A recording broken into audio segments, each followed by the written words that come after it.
The KSM project, proposed in the remote headwaters of the Nass and River systems, threatens a region rich in life and cultural heritage.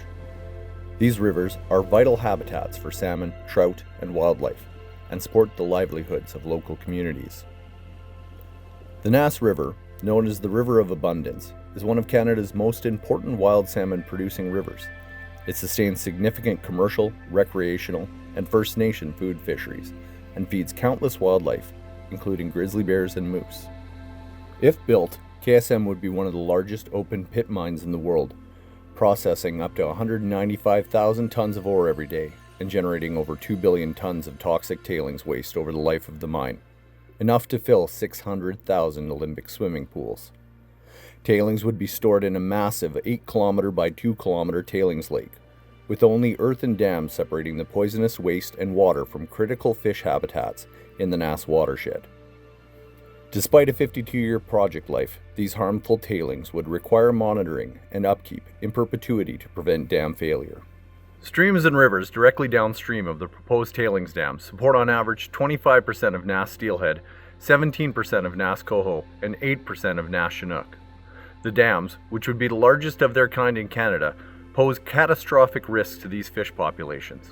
A dam failure, like the Mount Polly disaster, could devastate hundreds of kilometers of the Nass River and its headwaters.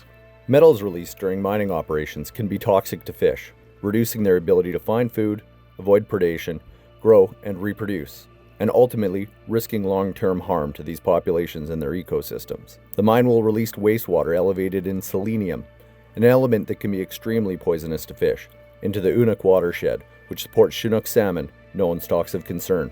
Water treatment will be required for hundreds of years and has not been proven effective at the scale KSM will need to prevent downstream selenium pollution.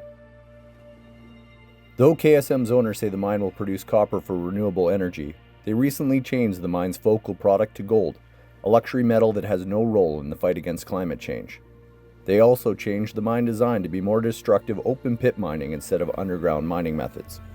In July 2024, after multiple extensions, the expiration date on KSM's environmental assessment certificate was lifted entirely.